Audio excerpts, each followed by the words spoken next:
I appreciate the opportunity to come here and talk to you about the little bit of the history of plant tissue culture. That is where my background is. I am faculty at Ohio State University. I teach a couple of courses, and one course I teach is plant breeding and biotechnology. And it was interesting that Flavio talked about conventional, and I guess conventional breeding, and I guess that's opposed to biotech breeding. And one of the things I drive home in my classes is what is, and we're here talking about this, what is the definition of biotechnology? I spent a little time looking at this. I came up with my own definition, but when you break the word down, and I don't have a slide on this because I didn't know I was going to talk about this, but biotechnology means the application of biology. All right, so it's the application of really basic biology research. And you can say for the improvement of plants in our situation, but for the improvement really of any biological system. So it's a very general definition, and I hope that that the biotechnology does become folded into conventional as we move on. I hope we see that in 10 to 20 years. Another little point I want to address is that I did also teach a course called Issues in Biotechnology, and we talk about, for that course, a number of the issues both in the plant, in the animal, and human biotechnology. And one of the interesting things is that, well, Sherry, I'm sorry, I got to comment on all the speakers today. Sherry talked about things that occur in nature, and then I guess the derivative of that is when we have womankind, the pollen passing through the hands of womankind, it becomes non-nature anymore. And that's one of the things that we talk about also in my class. I'm sorry to put you on the spot there, but that's one, and I usually try to promote this type of thing, but this active discussion, I guess. And so when pollen passes through the hand of womankind, it all of a sudden becomes unnatural, and the womankind's manipulation all of a sudden does something become unnatural. And we talk in my class, what is natural? What does that mean? And it's kind of an interesting thing to talk about. How many of the manipulations that I do in my laboratory, that all of us do, is actually unnatural or different for that reason. Anyway, what I want to talk about today is I want to give you a little bit of background on tissue culture. I want to tell you a little bit about my background, why I'm here, why I'm involved in this. Also give you a little background, again, on the tissue culture process, what happens, how cells are manipulated in culture. And I'm a cell biologist more than a molecular biologist and more than a breeder. Tell you a little bit about that background, and then also to tell you a little bit about the the application, about where tissue culture has gone to for plant improvement and in release. And then I want to tell you a little bit about the variation that's associated with that through the tissue culture process. So first of all, I do have to give you my personal scientific history, why I'm here. I started out as a botany major in college with a future undecided. I thought I'd be selling plants in a nursery somewhere. And then my senior year in college, my tuition check was lost by the Postal Service, which is a U.S. government agency. Lost my check, and what happened as a result of that is my class schedule was canceled. So the federal government forced the cancellation of my class schedule, and then the class that I really wanted to take was an auto repair class, a car repair class. I just bought a really horrible car, and it needed a lot of work, and it dropped. And then another problem as a result from that, I was waitlisted, so I was dropped in that class. And then 6 students took priority over me, and I realized that there was no way that I could get back into that class, so I was forced to get 4 hours in order to graduate from college. And I went to a professor in my department in plant pathology, and I said, can I work with you? I really enjoyed your class. And apparently she remembered me and decided that did not want to take me on in her laboratory. So I was then taken down the hall and encouraged to work with Kevin Vaughn, who was actually he's now retired. He was a USDA scientist in Stoneville, Mississippi. A very, very productive year. But I was forced to work with him. I got along with him fairly well, and he was working on chloroplast mutations. He worked on hosta and a few other ornamental plants. His background actually is in breeding and genetics. He did a little work on ornamental plants, daylily, irises, and hosta. And what we did is we took radish seeds and exposed those seeds to EMS, which is a mutagen. And the mutagen methylates guanine, making it look like adenine, causing point mutations. We heard a little bit more about that earlier today. And the easiest thing to see was a plastid mutation. And you probably can't see this very well, but we published a very early paper. It's one of the papers that I'm least proud of, but it was published nonetheless. And then so my background and my introduction into this area was in chloroplast mutations and working with mutagens. So how is this related to anything that I'm going to be talking about? Well, this was the lead-in to the tissue culture work that started my career. And this is an example of a plastid mutation on the right of this slide. And what happens in this situation is that when you generate a chloroplast mutation, and this is a mutation that was involved in, actually in this case it was the formation of some of the internal structures within the chloroplast. The chlorophyll just didn't form in the leaf tissue where those cells became bleached out. And the idea behind this was to cut out those sectors, which you could easily see. They're either yellow or white or various phases of that, to cut them out and put them in culture and clone them to try to generate a whole plant that contains that specific mutation.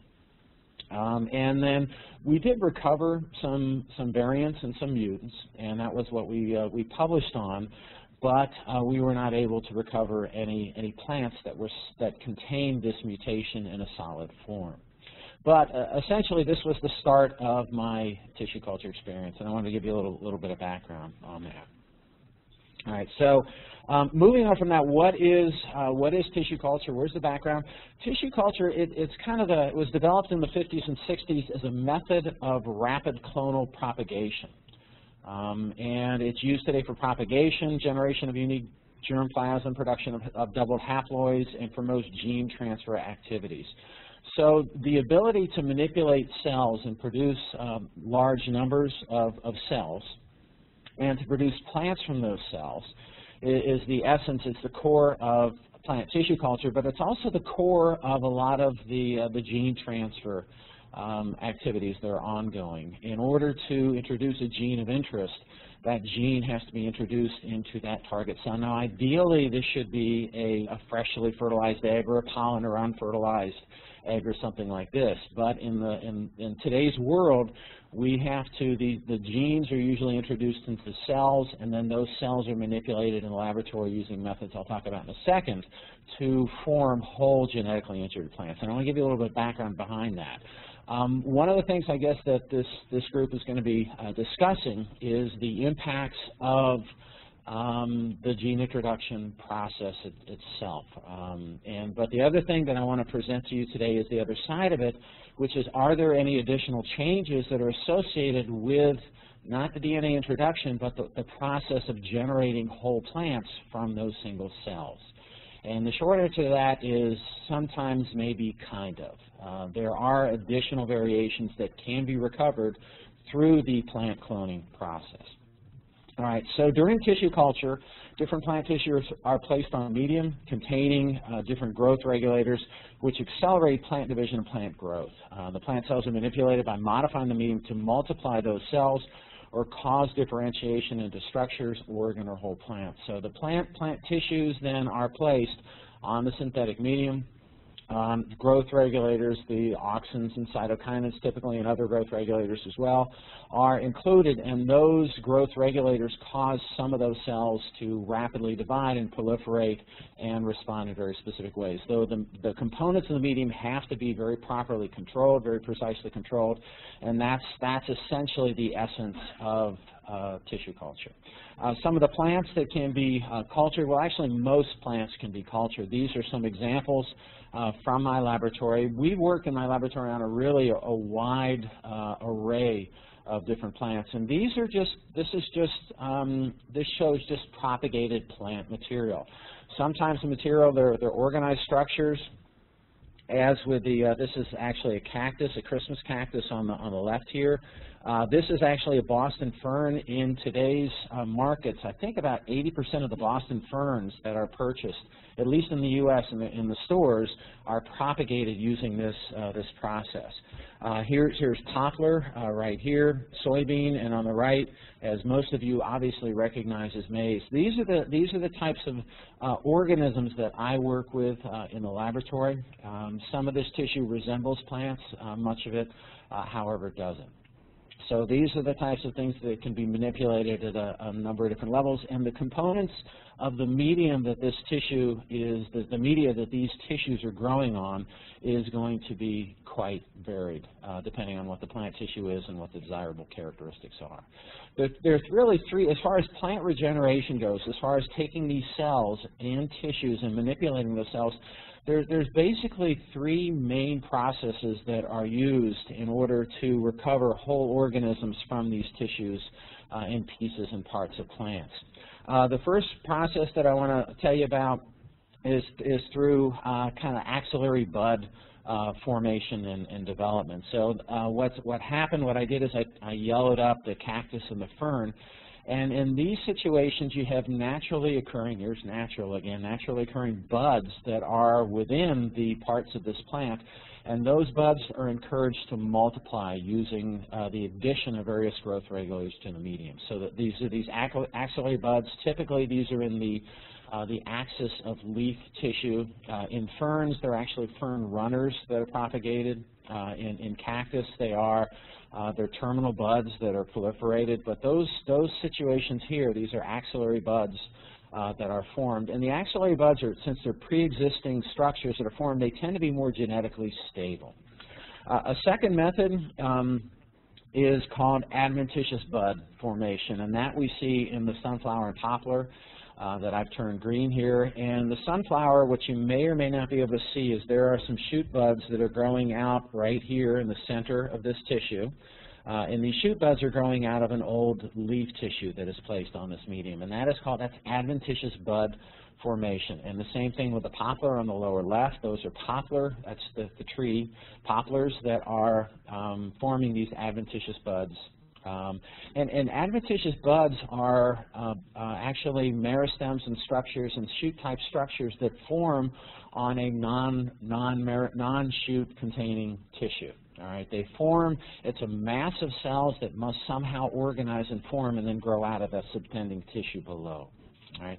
The third process that occurs in tissue culture is a process called somatic embryogenesis, and that I've highlighted in purple with soybean and maize, and this is the main process that I've spent working on for the majority of my career. Soybean and maize undergo somatic embryogenesis, as well as a number of different plants do the same. And the formation of somatic embryos also occurs from a non-embryo starting material. Somatic actually means from the body, so we're going to talk about somatic in a little bit, and it means from the body, so it's a non-germline event. It's not from the seed, it's from the body of the plant. And these embryos, they're root and shoot containing tissue. And they're complete structures, as opposed to the previous ones that we talked about, where shoots are formed, and those shoots must be subsequently rooted. So these are embryos that are formed, and because of the process here, because the shoots, with adventitious shoots with the sunflower and poplar, and because the embryos in soybean and maize are formed from non-native shoot-producing or embryo-producing tissue, there has to be reorganization, and there's more room for variation to come in. All right, so going over this again, axillary shoots. Shoots are recovered from pre-existing shoot buds, and as a result of that, because these pre-existing structures are formed, you'll get minimal variation. What that means is there'll be minimal genetic variation. There's excellent genetic stability with that. The second step then is with adventitious shoots. The shoots are recovered are not recovered from pre-existing shoot buds, and there is, and because of how they form, there is going to be some variation, some additional genetic variation associated with that, and the amount of variation really is dependent on the rate of cell division and the time in culture. These cells in culture are multiplying very rapidly. Because of that rapid growth rate, there tends to be more variation that's associated with the cells. And the longer time that they remain in culture, the longer time that these cells will multiply before whole plants are recovered, there tends to be a little bit more variation associated with that. Again, the last process of somatic embryogenesis, embryos containing root and shoot structures are recovered from non-embryo forming materials. And I'm sorry, the part of the bottom of the slide, I had some really nice animations that I spent a long time assembling, but somehow got lost in this presentation. So it was, you have to trust me, it was some real nice animations. But what this shows is an explant, the starting material that is placed in culture, and on the right side here, on the above and on the left side below, these are axillary buds that under the right conditions will develop, and which my animation showed beautifully, by the way. And so these are the three different methods that are used, the three main methods that are used in tissue culture for generation of large numbers of plants.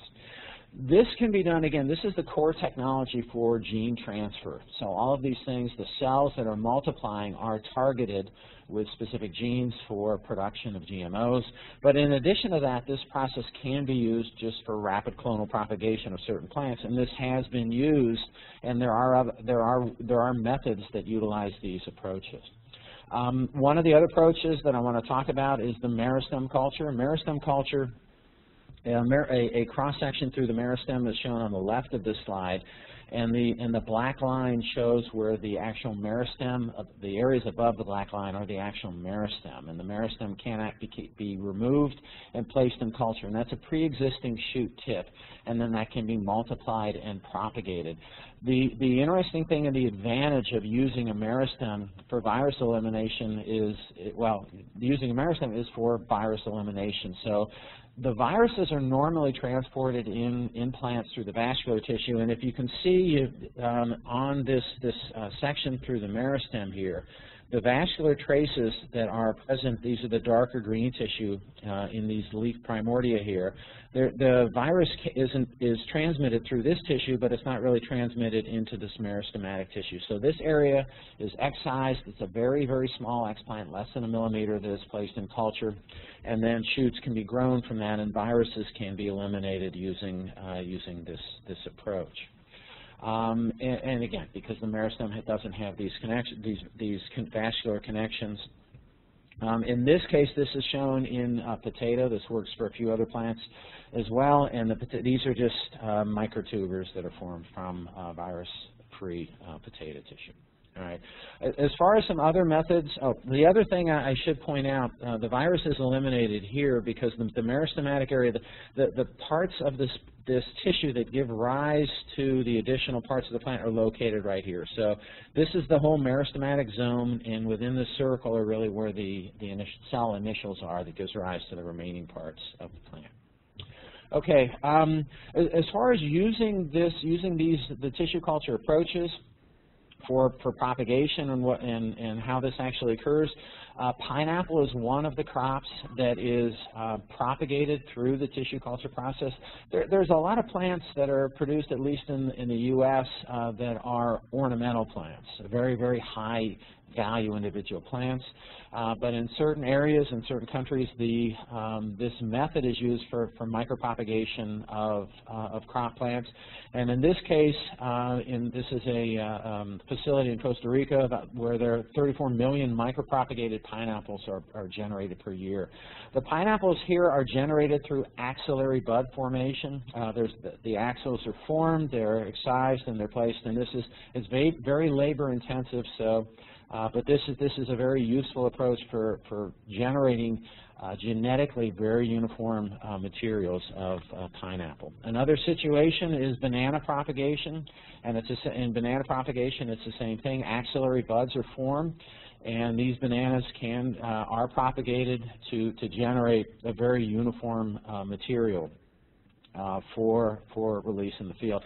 You know, bananas are one of those things that they're propagated through through shoots anyway. They're seedless bananas, of course. So they're propagated through shoots, and through the tissue culture process, micropropagation allows production of very, very high numbers of these materials. Also through the process of somatic embryogenesis, oil palm is produced. And these oil palms, very large numbers of oil palm can be produced through this little bit of a separate process through embryogenesis. There are concerns, again, with the process of embryogenesis that the structures have to be produced very, very quickly.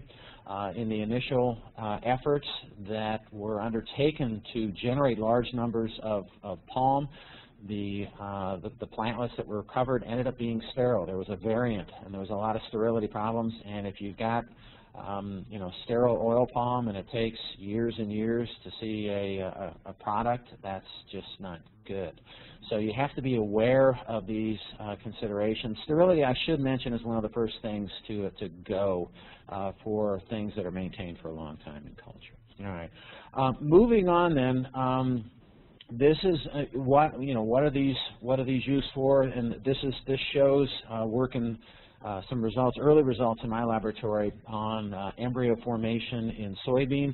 The initial cultures look like this in this inset. These are embryos of soybean that are grown in my laboratory, and they just proliferate. They multiply and they proliferate. And again, depending on the systems, the embryos and the plants are generated from these single cells or small groups of cells, and under the right conditions, if these cells are selected, they're engineered or mutated, the variant plants can be recovered. Most cases, and certainly what I just talked about with the micropropagation of these plants, it's undesirable to generate additional variation. You want to get as genetically uniform material as you want. You don't want sterile oil palm in the field, and you want to get that level of consistency associated with it. But there can be some advantages, as we saw that earlier, about generating some additional variation. And so, as a result of that, in the early years of tissue culture, Larkin and Scowcroft generated the term somal clonal variation, where they found that the plants that were propagated or the cells that were proliferated in culture gave rise to additional variation. Soma is what we talked about earlier, somatic in the body, and then clonal is tissue culture associated. So somal clonal variation it's variants, the genetic variants that are associated with the tissue culture process. And in most cases, this is something that we try to minimize. And then, although somal clonal variation was originally, touted as a method for recovery of useful variation, most of the variants that were recovered really were undesirable in both micropropagated plants and more recently in transgenics. And the idea behind this is somal clonal variation is that when we place plants in culture, they undergo very rapid cell division, and so there is an enhancement or recovery of pre-existing and new mutations or variants. The cells, when they grow rapidly, there's questions of how that DNA is multiplying. If it can divide, if the DNA can multiply and keep up with the division of the cells, so you can get loss of chromosomes, you can get additional chromosomes, you can get pieces and parts. In the severe cases, a lot of times what you see is the natural variation that's there in a leaf of a plant. There's variability that's there, all right. And what this process lets you do is regenerate a cell from the natural variant cell that's in the leaf of the plant. So you recover things that some that are there and some that you make during the whole process of cloning. So one of the other things I just want to talk about briefly is we heard a little bit about transpositions, and the tissue culture process in some cases enhances transposition. And just so you can see as an example here, this is rice, and this is a transposon in rice, just a few copies in the left lane here, and on the right lane is after the tissue culture process, the tremendous enhancement of transposition that occurs. Large numbers of transposons are present in this rice plant. One of the other applications of tissue culture is Anther Culture. In Anther Culture is used to generate haploids and dihaploids, allowing for the rapid production of homozygous lines. This just shows a tulip flower, so you can see the anthers right here. It essentially allows you to generate a haploid plant and double the haploid in order to give you homozygous populations in a very, very small amount of time. It's very rapidly occurring. And then these haploids and these dihaploids can be generated either by culturing the pollen or by culturing the whole anther itself, shown right here. All right. So this approach, the production of dihaploids through anther culture, has been commercially used. The best example is rice, but also brassica. And this allows very, very rapid production of these lines, and has been very, very useful. The genetic variation, and I guess that's I think what I'm supposed to be talking about today, the genetic variation that results from this tissue culture process and what you can utilize this for. Through a classical genetic process we heard earlier today, where the result of that is a mixture of thousands of genes and gene products. It's kind of a mix of everything. And what tissue culture does in the somal clonal variation that's recovered from that, you can get chromosomal loss, you can get addition of chromosome, you get a lot of point mutations in DNA rearrangement. So you get a small amount of variation compared to a classical genetic cross. Transgenics, which I assume we're going to be talking about during this meeting, is a single to a gene stack introduction, a lot smaller, a lot more controlled introduction. Again, a lot of time the transgenics do rely on, or they do take into consideration, some of the tissue culture variants, so you can get a few additional variations that are associated with the tissue culture process. So the conclusion is the tissue culture process can enhance the recovery of natural genetic variation. It allows you to select those cells that may contain variants. There can be some additional recovery of variants through the process and through rapid cell division. I think that's all that I have to present to you today. I think I'm under time, maybe the first one today. Stop, I got the stop sign right now. Thank you very much for your attention. I don't know if there's time for questions.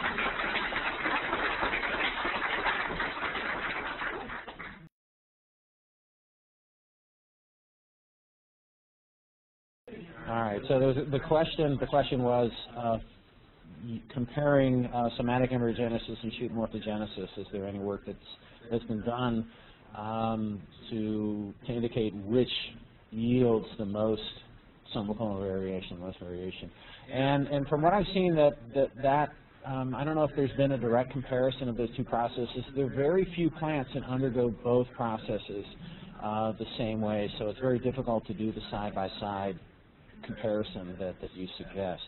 The bottom line on this is, I think that the commonality behind it really is where you get the most rapid division. Where in which situation do you get that allows you to pick up the variation that's actually there. So it kind of depends on the process. I think it's the length of time in culture, the rapidity of division.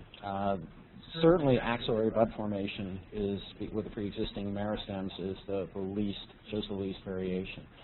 It's an excellent question. I just don't think that type of study has been done. Indadul Haq from Bangladesh.